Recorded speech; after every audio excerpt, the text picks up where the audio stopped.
El progreso del imperio exige ingentes cantidades de minerales y metales. El ejército demanda miles de toneladas de hierro, plomo y otros metales para la fabricación de armas y maquinaria bélica. El bienestar y lujo deseado por buena parte de los ciudadanos romanos y las obras públicas precisan de grandes cantidades de piedra, plomo, mármol, cinabrio y piedras preciosas. El Estado emplea plata, estaño, cobre y oro para acuñar moneda. Para atender la ingente demanda, la poderosa ingeniería romana se pone al servicio de la explotación de los recursos mineros.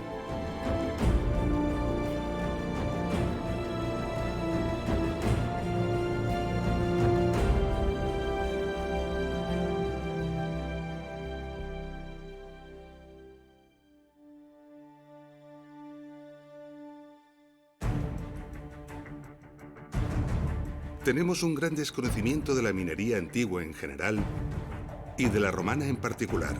Hasta hace muy poco no se han comenzado estudios serios y cuidadosos sobre los yacimientos arqueológicos conocidos. Pero afortunadamente en los últimos años, algunos estudiosos y especialistas han logrado excepcionales y admirables avances. A pesar de las enormes dudas que todavía hoy nos asaltan, el conocimiento que hasta este momento se ha logrado nos ofrece una imagen de la minería romana que nunca habíamos imaginado.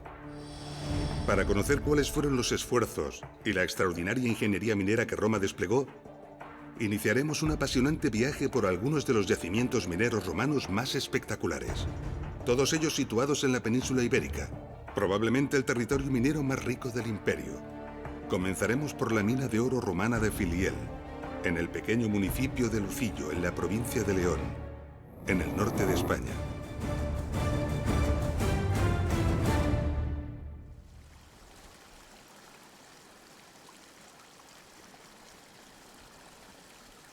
Este es el río Duerna, un río modesto y discreto de tan solo 54 kilómetros de longitud. En él, los romanos encontraron concentraciones de oro relevantes.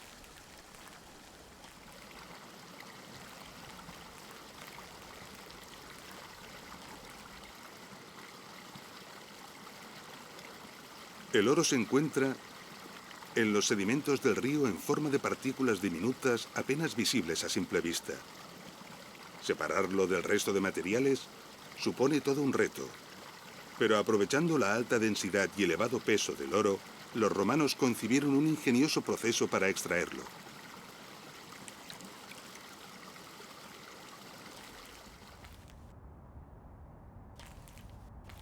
Y lo hicieron de una forma que podía ser fácilmente escalable, con el fin de industrializar el proceso y manejar muchas toneladas de material. Las enormes dimensiones que adquirieron así las explotaciones mineras dejaron importantes huellas en el territorio. Estudiar estas huellas nos revela con bastante claridad cómo funcionaban estas explotaciones. Estos eran los grandes depósitos de sedimentos escogidos para arrebatarles el oro. Originalmente eran mucho mayores.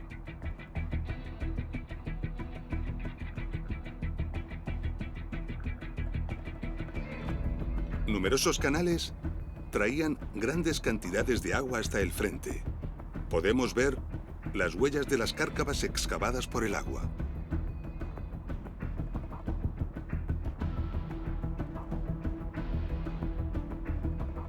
El agua, junto con los sedimentos que arrastraba, era concentrada y conducida hacia estas zanjas. En ellas se situaban los canales de lavado. En el inicio de estos canales de lavado, las rocas grandes eran retiradas manualmente y depositadas a un lado formando grandes montículos. Estos montículos hoy en día reciben el nombre de murias y son uno de los restos más característicos de los yacimientos mineros romanos de este tipo. Retiradas las rocas grandes, el agua avanzaba a lo largo del canal de lavado donde ramajes trenzados y otros obstáculos retenían las partículas de oro más gruesas. Y después, pieles de animales retenían las partículas de oro más finas. El agua, junto con el material de desecho, era dirigido valle abajo, hacia el río. La acumulación de los materiales de desecho al final de los canales de lavado es otra de las grandes huellas características que tienen este tipo de explotaciones mineras. El proceso era continuo y tremendamente eficaz. A medida que los grandes depósitos de sedimentos se disolvían, los canales de lavado eran ampliados o desplazados. Las grandes acumulaciones de piedras, las murias, crecían a lo largo de ellos. Y también las acumulaciones de desechos al lado y final de los canales. Todo el proceso y su evolución explica la imagen final de esta explotación, que ocupa más de 20 kilómetros.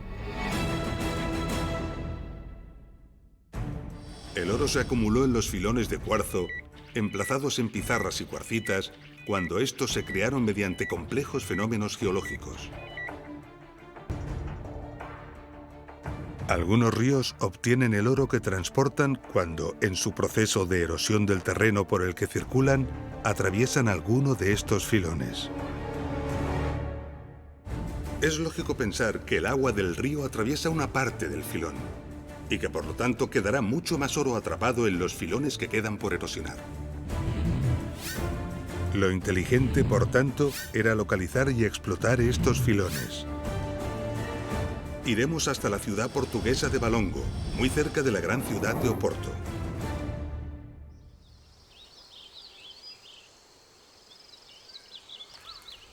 Nos encontramos en la Sierra de Pías, al sudeste de la ciudad de Valongo. Por este desfiladero transcurre el río Ferreira. En él los romanos realizaron una cuidadosa prospección y encontraron más abajo una concentración de sedimentos ricos en oro. Se trataba de un depósito de sedimentos de unos 300 metros de largo por unos 100 metros de ancho, unas 450.000 toneladas de tierras auríferas. Para poder mover los sedimentos y lavarlos, los ingenieros romanos decidieron captar agua del propio río. Para ello, calcularon la cota a la que necesitaban recibir el agua y trazaron una línea de canal que les llevó a varios kilómetros aguas arriba del emplazamiento de lavado. Buena parte de los restos del canal se conservan y se ven perfectamente desde aquí.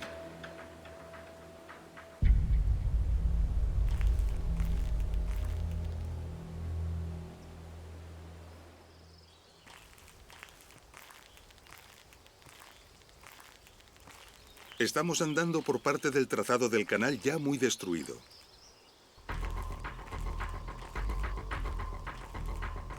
Durante su construcción, los obreros romanos atravesaron varios filones de cuarzo con alto contenido en oro.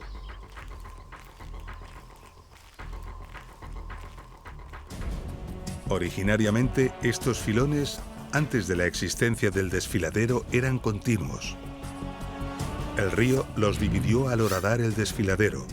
Por lo tanto, estos filones continúan en el otro margen y también fueron explotados. Pero los filones debieron de ser tan ricos y de tan grandes dimensiones que, en algún determinado momento, se decidió la explotación a cielo abierto.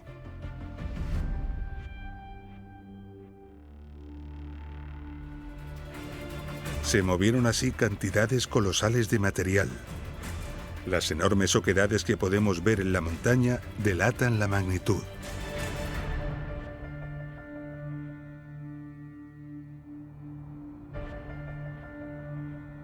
Los senderos y caminos recorren multitud de excavaciones y huecos mineros de origen romano que los caminantes observan con curiosidad, aunque no comprendan muy bien cómo se originaron.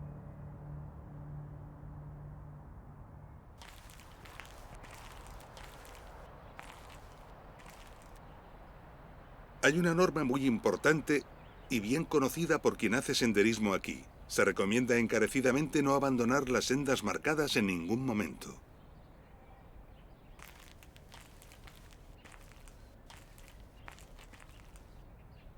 El motivo es porque entre la vegetación, discretos y ocultos, se esconden cientos de peligrosos pozos. Algunos como este alcanzan los 80 metros de profundidad. Algunos de los pozos están cubiertos con una losa o están balizados, pero la mayor parte de ellos están al descubierto y representan un enorme peligro para aquellas personas que anden fuera de las rutas señalizadas.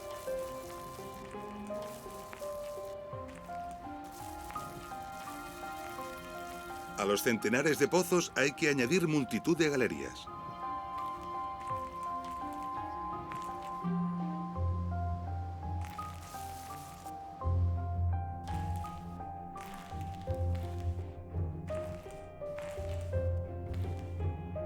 Muchas de estas galerías, tras cientos de metros de recorrido, llevaban a grandes huecos de explotación.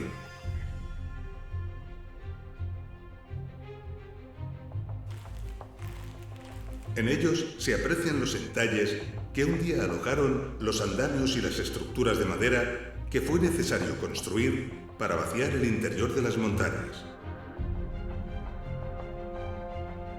Pozos y galerías están unidos en lo que, aunque parece un laberíntico entramado, está perfectamente organizado.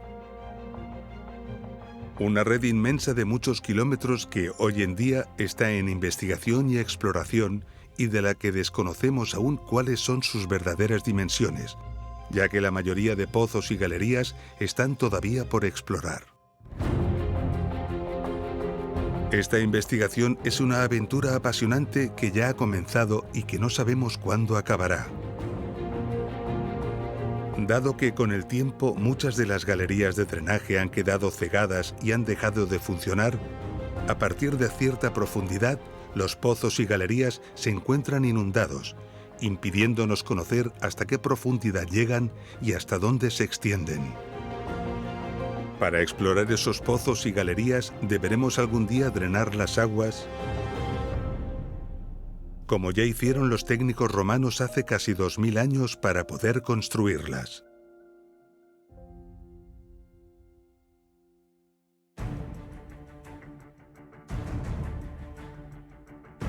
El colosal complejo minero de Valongo lo forman cientos de pozos y kilómetros de galerías que se extienden en un territorio de unos 50 millones de metros cuadrados, el equivalente a unos 5.000 campos de fútbol.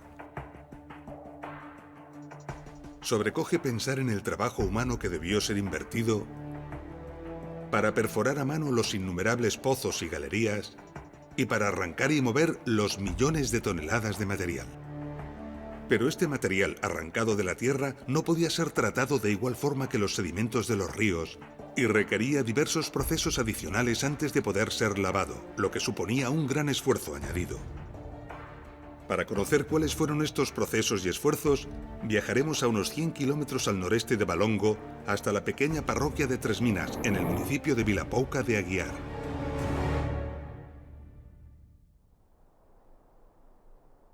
Tres Minas es un lugar que no se encuentra de paso a ningún lado y que sufre el fenómeno generalizado de la despoblación rural. Su densidad de población no supera los 10 habitantes por kilómetro cuadrado. Sin embargo, en Tres Minas se encuentra uno de los yacimientos mineros antiguos más importantes que está comenzando a atraer a un gran número de visitantes. La visita al complejo minero de Tres Minas comienza en este mirador. Desde aquí podemos ver la Corta de Ribeiriña. En minería, una corta, también llamado tajo, es el hueco que se crea al retirar el material y por lo tanto el lugar de avance de la explotación minera. En la explotación minera de Tres Minas hay 3 cortas. Una de pequeñas dimensiones, la Corta de Lagoiños, y 2 mucho mayores, la Corta de Covas y la Corta de Ribeiriña.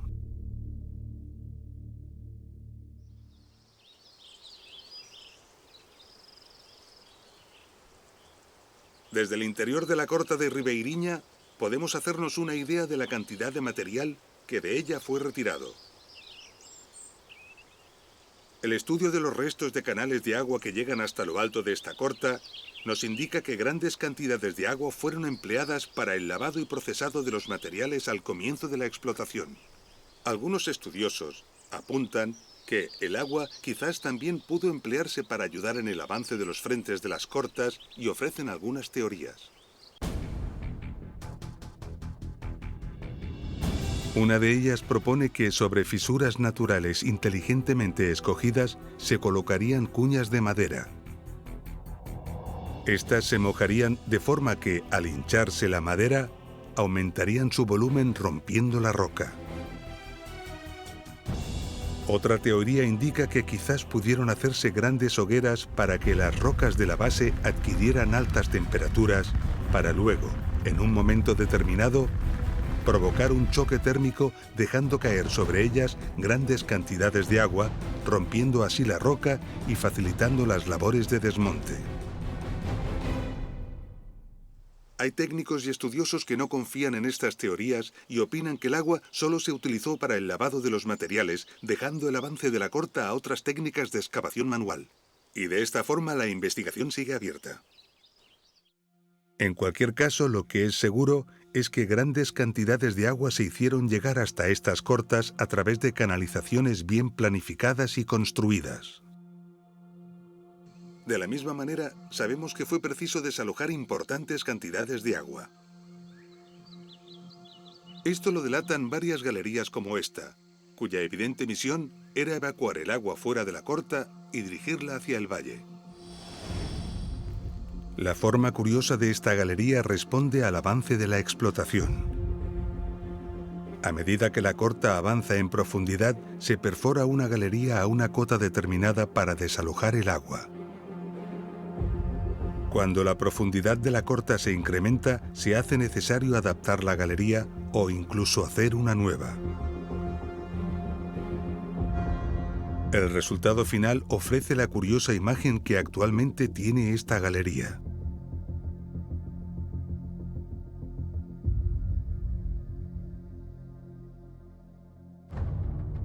Aquí, en la Corta de Cobas, se han conservado un buen número de galerías cuyo estudio nos delata cuál fue el proceso de explotación. Al inicio de la excavación, el material era extraído hacia el exterior.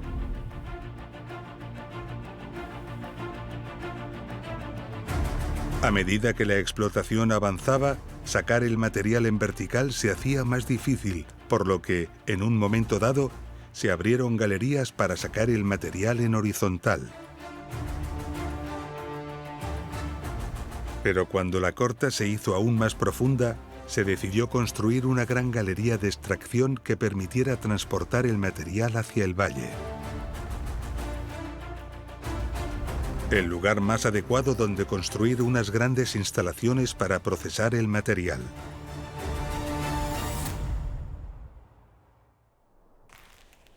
Esta es la galería que se construyó para transportar el material extraído desde la Corta de Cobas hasta el valle.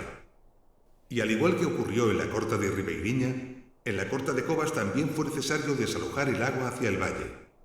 Por lo tanto, parece inteligente aprovechar esta galería construida para transportar el material, utilizándola también para drenar el agua. Y así se hizo. La convivencia de ambos usos condicionó el diseño de la galería. Por la parte izquierda se desalojaba el agua, por la parte derecha circulaban los carros cargados con el material. Sus huellas quedaron claramente marcadas en el suelo.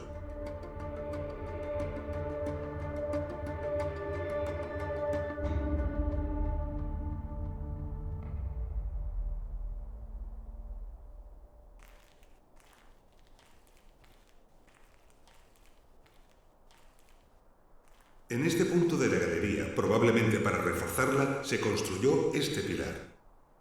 Este pilar está realizado con grandes bloques de granito. Observémoslos con atención. Todos ellos tienen llamativos, equidistantes huecos en todas sus caras. ¿Por qué?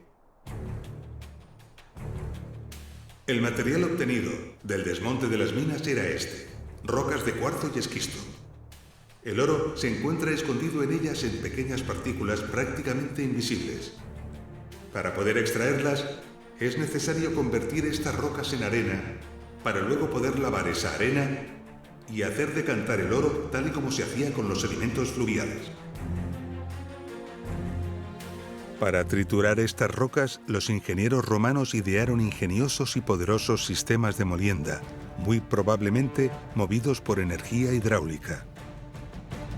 La base de estos sistemas eran estas duras rocas de granito que, a pesar de su dureza, eran fuertemente desgastadas por la insistencia de los golpes y la terrible dureza de las rocas a triturar. Cuando el desgaste era ya muy grande, las piedras eran giradas para aprovechar las otras caras. De esta forma, las piedras de estos molinos, seguramente ya descartadas por el desgaste de todas sus caras, fueron empleadas para levantar este pilar. Muchos de estos bloques han sido aprovechados durante siglos por los lugareños como material de construcción, y podemos verlos hoy en día en numerosas casas, monumentos e iglesias de los pueblos cercanos. Las enormes cantidades de material extraído en Tres Minas obligaron a la construcción de grandes instalaciones de molienda, con toda seguridad movidas por la fuerza del agua, y también de grandes instalaciones de lavado, las mayores en la parte baja del valle. De esta forma, la necesidad de agua en Tres Minas fue enorme. Para garantizar el suministro, fue necesario captar el agua de diferentes ríos y manantiales y construir una compleja red de canales de varios kilómetros de longitud para transportarla a los lugares requeridos de la explotación. Pero no solo era importante el lugar preciso al que debía llegar el agua para su utilización, sino también su caudal y la fuerza con la que ésta incidía en cada sitio. Los ingenieros romanos incorporaron embalses y depósitos de agua con el fin de regular los caudales y la energía hidráulica.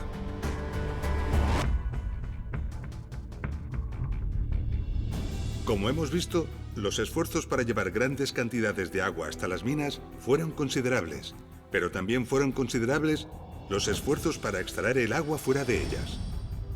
A cierta profundidad, los operarios topaban a menudo con las aguas subterráneas, bien provenientes de las filtraciones de la superficie o del nivel freático. Estas aguas impedían el avance y dificultaban los trabajos.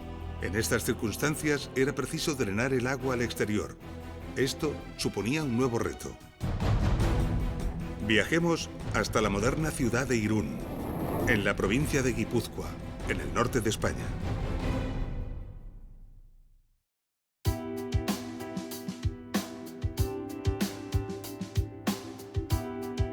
Irún es la mayor población de la bahía de Chingudi, el nombre con el que la gente del lugar llama al bello estuario del río Bidasoa. Irún tiene una privilegiada situación que la ha mantenido a lo largo de los siglos como un importantísimo nudo comercial y logístico.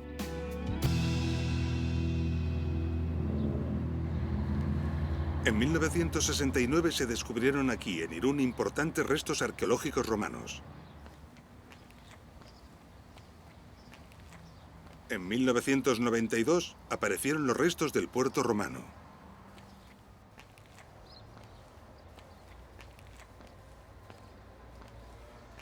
Los sucesivos estudios apuntaron a que todos estos restos pertenecieron a la antigua ciudad de Oyaso. Todo esto dio lugar en 2006 a la apertura de este magnífico museo, el Museo Romano de Oyaso.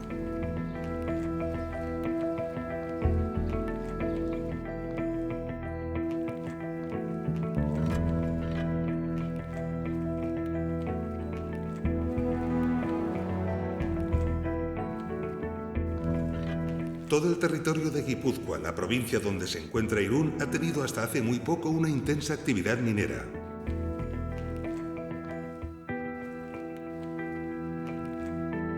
Sabemos que también la tuvo en época romana. Sospechamos que las importantes instalaciones portuarias de Oyaso y el hecho de ser uno de los destinos de la calzada romana que provenía de Tarraco respondían a la importancia de este comercio minero.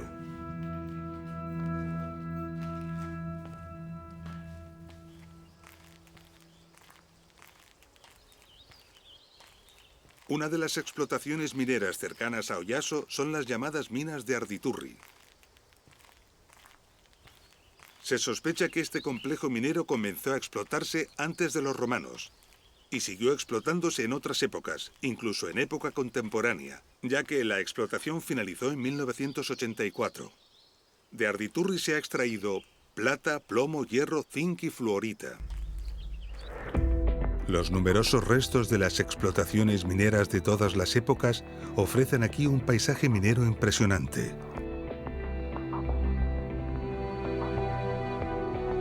La puesta en valor del lugar, situado en uno de los portales de acceso al Parque Natural de Ayacuarría, ha convertido este sitio en un atractivo cultural y turístico de visita obligada.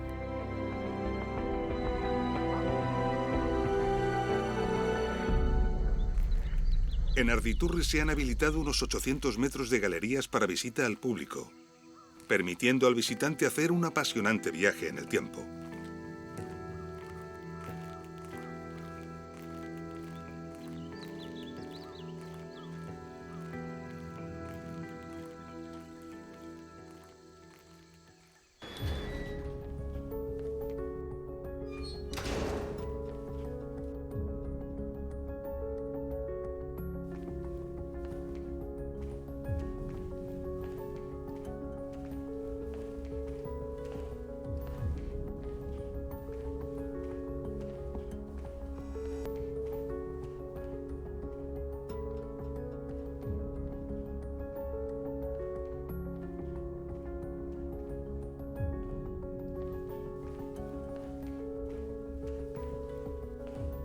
La explotación de esta mina durante los siglos XIX y XX destruyó gran parte de la mina romana.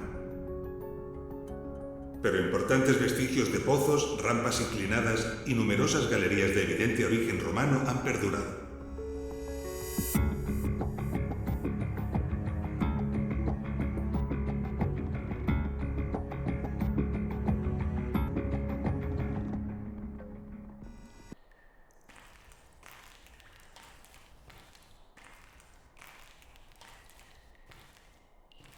Estamos ahora en la parte romana de la mina de Arditurri. Y en esta zona podemos encontrar un elemento muy característico de algunas explotaciones romanas. Se trata de las cúpulas de torrefacción. Aquí podemos ver la curiosa forma cóncava de una de ellas.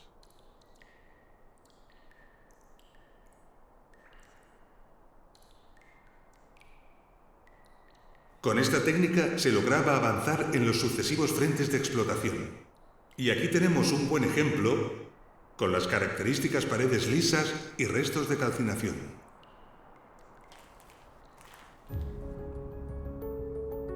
La torrefacción consistía en quemar junto a los filones grandes cantidades de madera. El calor debilitaba y fracturaba las rocas, facilitando la dura labor de romperlas. Cuando se empleaba esta técnica, quedaba la curiosa y característica forma cóncava.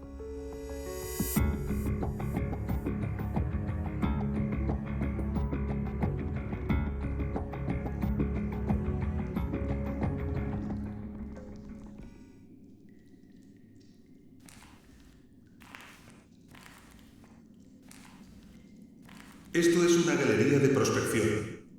Las galerías de prospección se tallaban muy inclinadas para intentar localizar los filones, es decir, las vetas de mineral. Para salvar el desnivel, se tallaban escalones en la base.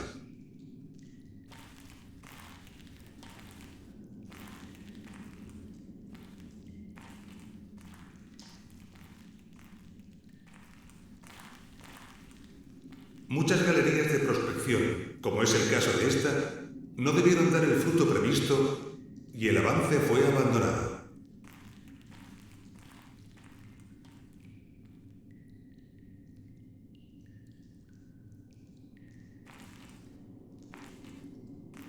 Pero muchas otras, como esta, alcanzaron filones de provecho.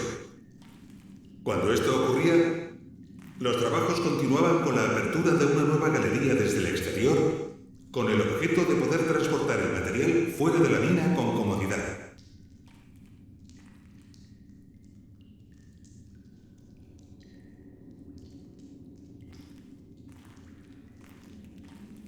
El acabado de estas galerías de acceso y transporte de material, a diferencia de las galerías de explotación, era muy cuidado. Las paredes se remataban con el habitual tallado meticuloso a base de golpe de pico, pudiéndose ver también los huecos para las lucernas.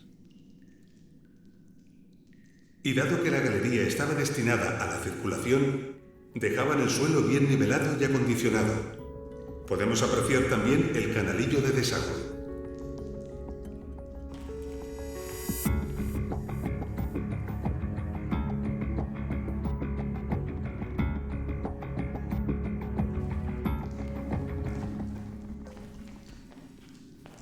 Estamos descendiendo a la parte visitable más profunda de la mina de Arditurri, a unos 15 metros por debajo de la galería principal de acceso.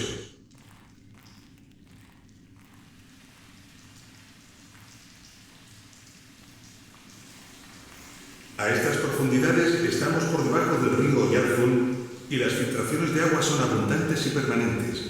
Por lo tanto, estas galerías deberían estar inundadas. No encontrarlas inundadas sorprendió mucho a los ingenieros modernos, quienes buscaron la explicación a este misterio. Necesitaban saber qué extraño fenómeno hacía que el agua desapareciera.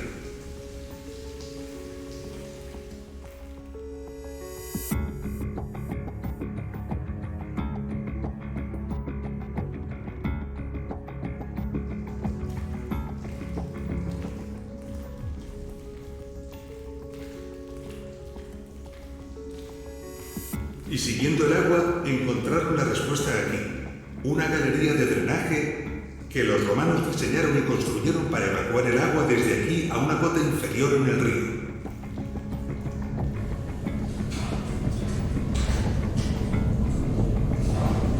Gracias a ella, gran parte de la mina, la parte más rica del filón, no quedaba inundada y podía ser explotada.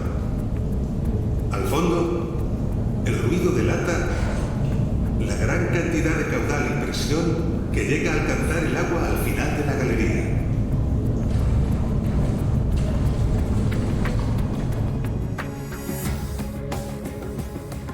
Durante más de 2000 años y todavía hoy en día, esta galería de 425 metros de recorrido sigue drenando el agua y manteniendo buena parte de la mina sin inundar.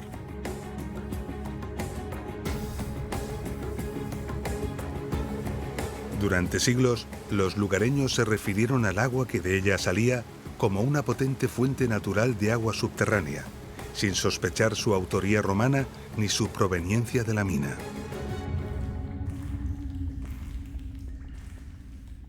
Como hemos visto, gracias al funcionamiento de la galería de drenaje romana, parte de la mina de Arditurri no está inundada. Y evidentemente, todo lo que está por debajo de la cota de la galería sí que lo está.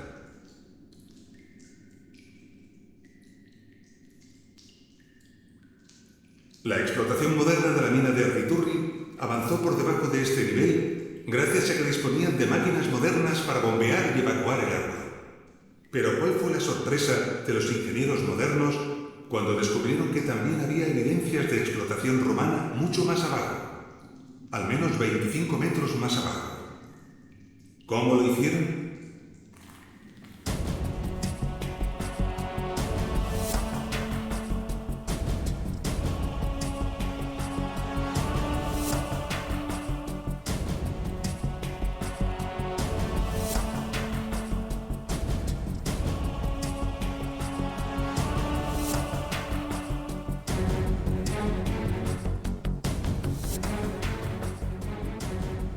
¿Cómo pudieron los romanos explotar esa parte de la mina si estaba inundada? Para contestar a esta pregunta viajaremos hasta el municipio de Riotinto, en la provincia española de Huelva, al sudoeste de la península ibérica.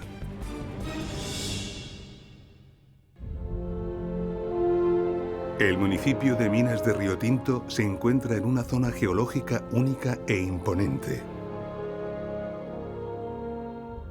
Su riqueza mineral ofrece una miríada de colores, generando un paisaje mágico que bien podría pasar por extraterrestre.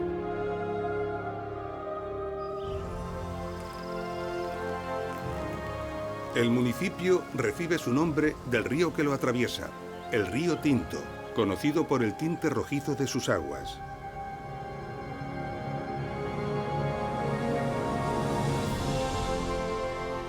Su coloración tiene su origen en los minerales que disuelve al atravesar este insólito territorio. Este es el Museo Minero, uno de los puntos de visita del Parque Minero de Río Tinto. En él, a través de una visita espectacular y obligada, el visitante puede recorrer los 5.000 años de historia que ha acumulado la minería de este lugar, desde la edad del cobre hasta nuestros días. En 1725 comenzó la explotación moderna de Río Tinto. En el siglo XX, Río Tinto llegó a tener 16.000 trabajadores y 149 locomotoras que transportaban el mineral al cercano puerto de Huelva para embarcarlo rumbo a Inglaterra. En junio de 1886, los trabajos modernos de explotación a cielo abierto toparon con una misteriosa y sofisticada rueda de madera enterrada.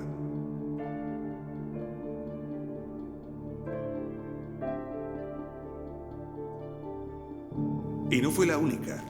Diversas ruedas similares se encontraron en los años posteriores. En algunos casos se intuían los huecos de las galerías en las que fueron instaladas.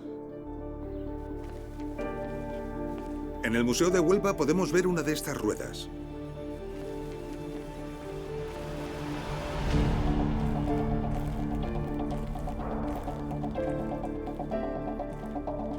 Se trata de un ejemplar que se ha conservado casi entero. Esta rueda está construida completamente de madera, con la excepción del eje, que es de bronce. Tiene 4,20 metros de diámetro y 50 radios, y cuenta también con 25 cangilones o cajones. Los especialistas han quedado fascinados por la habilidad que sus constructores tuvieron para la selección de los distintos tipos de madera, la gran maestría en el corte y unión de las piezas y la cuidadosa numeración empleada para su ensamblado.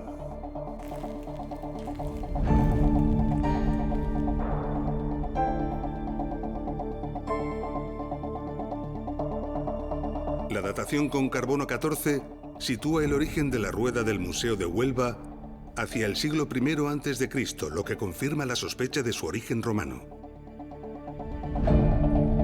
Se han encontrado en el área de Río Tinto restos de más de 40 de ellas. Los estudios de estos restos y los huecos en que fueron encontrados indican que estas ruedas trabajaban por parejas, situadas a distintos niveles y de forma escalonada.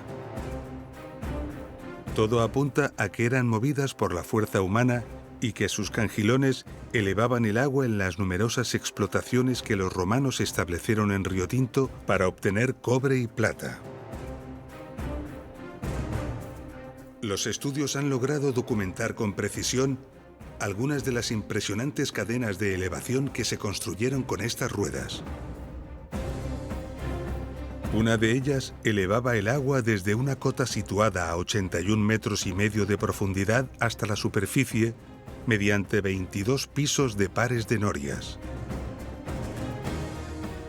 Imaginemos las labores de ingeniería necesarias para abrir los huecos, montar las ruedas en su interior y hacerlas funcionar mediante la fuerza humana. Formidables e ingeniosos sistemas mecánicos que, sin duda, debieron estar en constante funcionamiento para garantizar que las minas no se inundaran. La noria o rueda de cangilones se empleó muy frecuentemente en minería.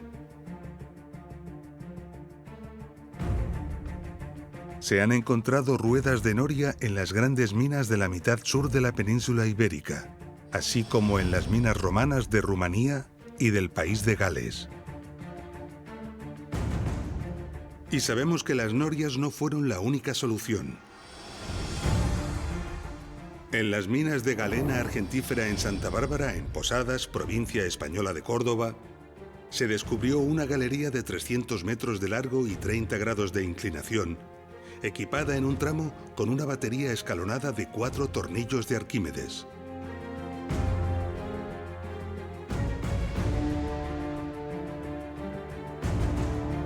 En la cantera Emilia, en la provincia española de Murcia, y en las minas de Sotiel, en la provincia española de Huelva, se encontraron bombas impelentes de doble pistón. Máquinas que presentan una construcción muy precisa, normalmente realizadas en fundición de bronce, cuyos pistones y cilindros, cuidadosamente pulidos y ajustados, impulsaban el agua mediante el accionamiento de una palanca.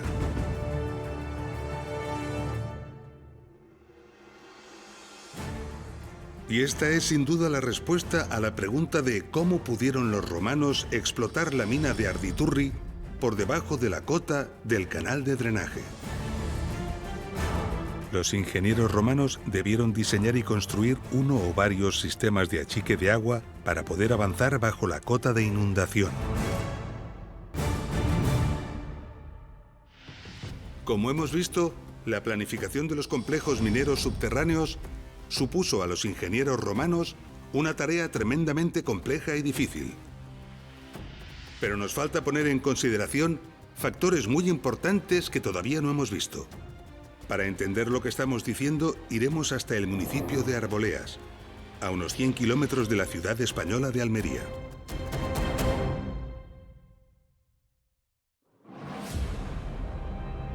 Arboleas tiene unos 6.000 habitantes y es uno de los pocos municipios del bello valle de la Almanzora que logra crecer gracias a una acertada estrategia de futuro.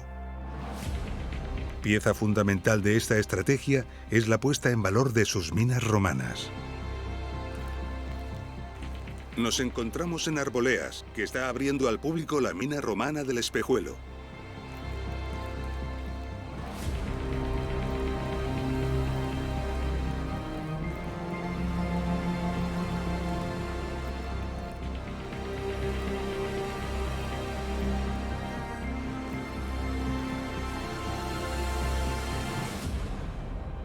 Aquí podemos observar lo que atrajo a los romanos a este lugar. Piedra selenita. Los romanos valoraban mucho estos grandes cristales de yeso. Los llamaban lapis specularis. Los empleaban principalmente para el cristal de las ventanas. En este punto podemos contemplar la técnica empleada para extraerlos, observando los golpes de cincel originales que han perdurado.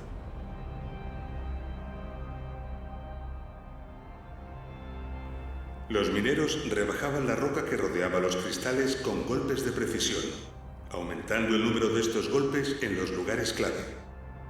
Una vez que el cristal quedaba expuesto, golpeaban en los laterales para desprenderlo.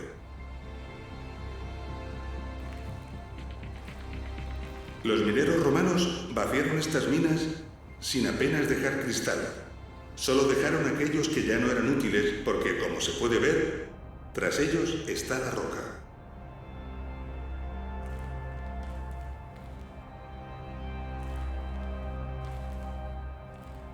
Podemos ver aquí, sin embargo, una gran cantidad de lapis specularis que no fue extraída. ¿Por qué? La respuesta a esta pregunta es la que principalmente nos ha traído hasta aquí. La presencia de esta gran pieza de lapis specularis responde a un cálculo intencionado y fue dejada aquí por un motivo muy importante. Esta pieza sostiene la bóveda de la cavidad. Sin ella, gran parte del techo se vendría abajo. No planificar bien estos aspectos podría significar la muerte de los mineros.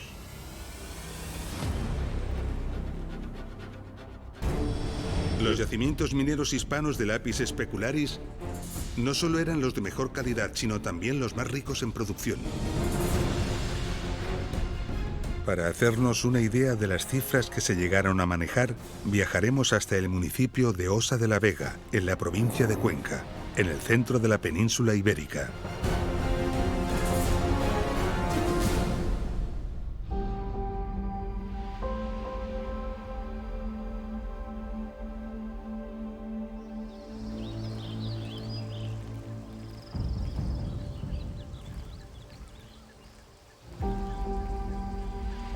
Aquí, en el término municipal de Osa de la Vega, se ha abierto al público la llamada Mina de la Condenada.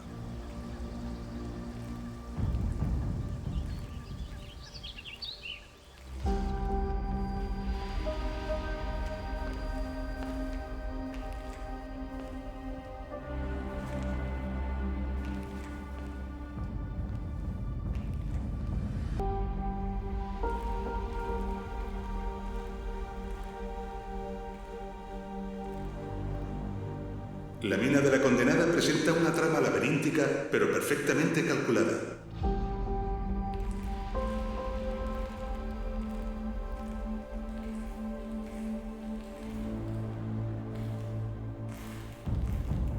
Hasta ahora se han descubierto 3 pisos o niveles de explotación, accesibles entre sí mediante pozos internos o escaleras talladas.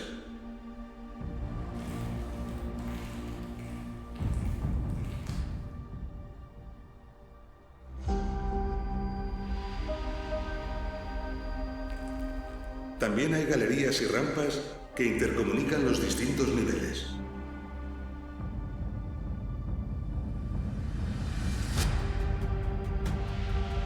Los cristales extraídos de las minas se cortaban con serruchos en tamaños concretos y definidos para ser industrialmente comercializados.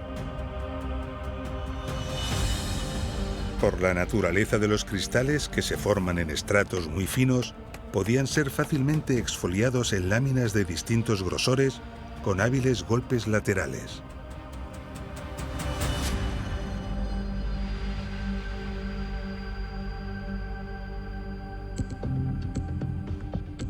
Los investigadores aún se asombran.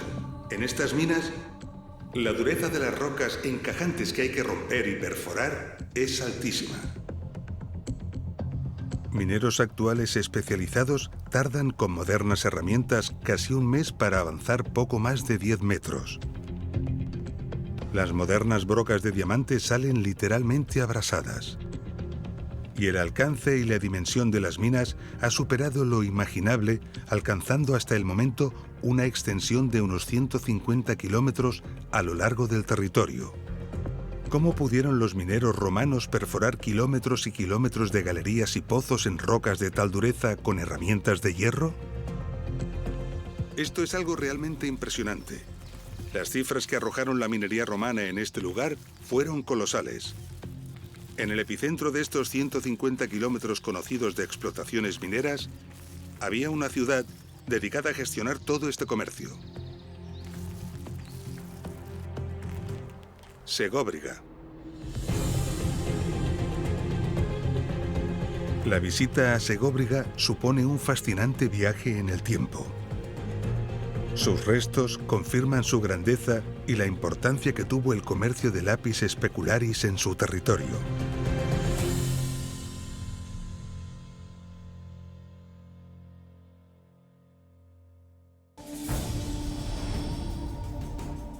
Hace muy poco que hemos comenzado a estudiar la minería antigua y lo que hemos aprendido de la minería romana nos ha dejado tan sorprendidos como maravillados. Por el ingenio, por la tecnología desplegada, por los esfuerzos invertidos y por las dimensiones alcanzadas. Pero aún así, hay una explotación minera romana que supera todo lo imaginable. Nos referimos a la explotación aurífera de las Médulas, en la provincia española de León, en el norte de la península ibérica.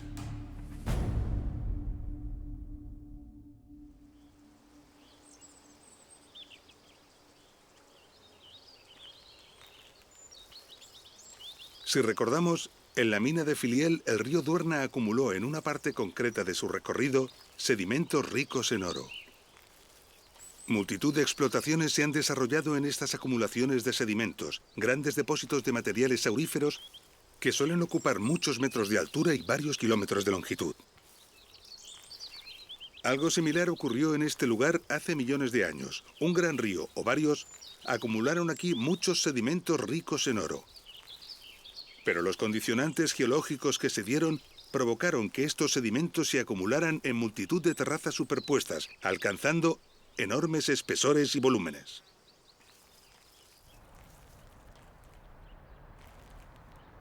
Cuando los romanos llegaron a este lugar se enfrentaron con esta imagen. Grandes montañas formadas por enormes cantidades de sedimentos ricos en oro. Un lugar para sacar toneladas de este preciado metal. Pero el reto era imponente porque ¿cómo demoler y disolver montañas enteras? Los ingenieros romanos se enfrentaron al reto y concibieron un plan tan ingenioso y ambicioso que rozaba lo imposible, un plan colosal. El plan consistía primero en deforestar la zona y después en desmoronar todas las montañas que contuvieran oro, comenzando por las más bajas del valle para avanzar después hacia las más altas. En lugares estratégicos se procedió a perforar las montañas creando una red interna de galerías. Esta red estaba cuidadosamente calculada con el objetivo de debilitar la montaña.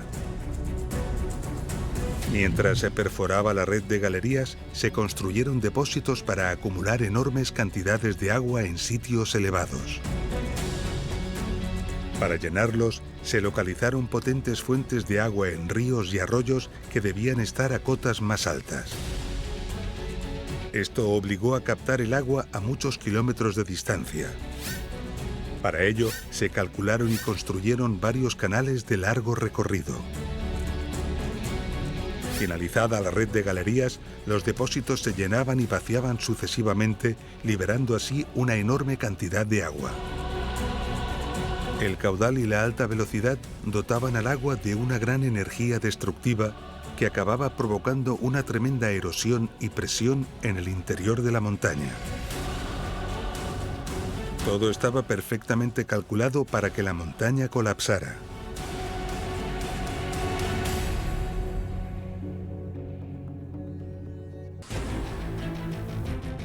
Con la montaña literalmente desmoronada, se podía proceder a dirigir el lodo aurífero hacia los canales de lavado, empleando nuevamente grandes cantidades de agua controlada desde los canales y desde los depósitos.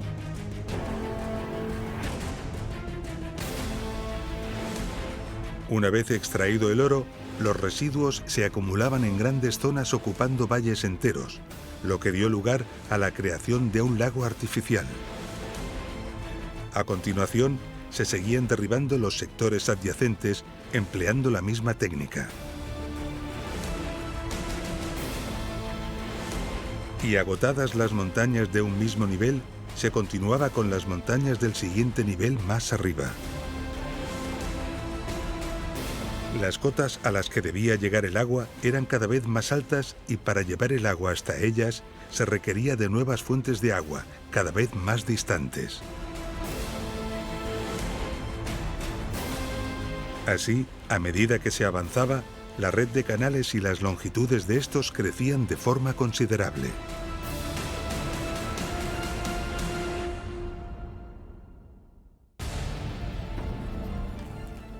La explotación de las médulas debió de durar más de un siglo y supuso el esfuerzo de miles de hombres.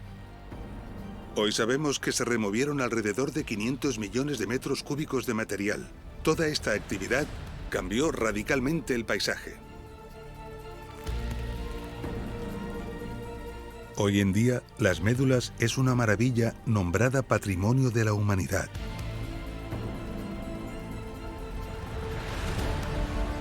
Un símbolo de la obstinación y de la capacidad del esfuerzo y del sacrificio del ser humano.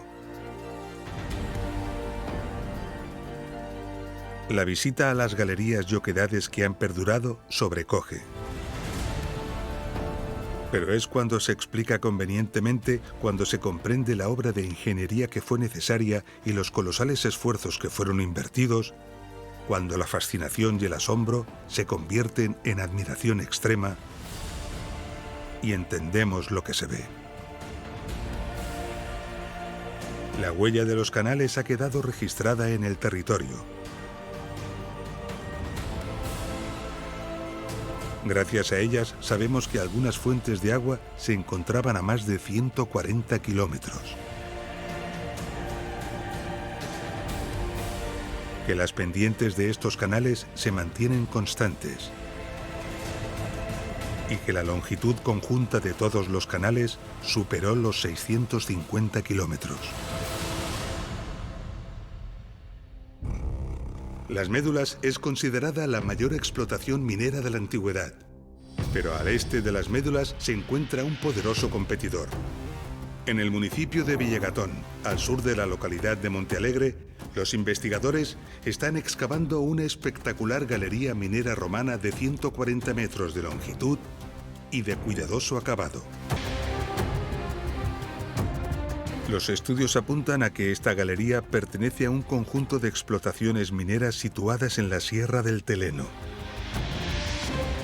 Un gigantesco complejo minero planificado en su conjunto, al que también pertenecería la explotación de Filiel. De confirmarse, podría superar al de las Médulas en el material procesado y en el oro obtenido, superando de nuevo todo lo concebible y lo imaginable. Estamos al final de nuestro episodio. En él hemos comprendido la importancia que la minería tuvo para el comercio y la prosperidad del Imperio Romano.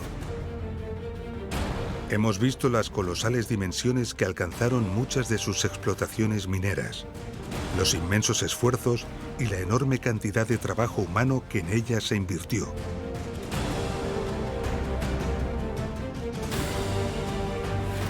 Hemos visto parte de los procesos que fueron necesarios para triturar, lavar y extraer los minerales. Y las labores de ingeniería topográfica e hidráulica empleadas para planificar las explotaciones mineras, para llevar el agua hasta ellas y también para evacuarla.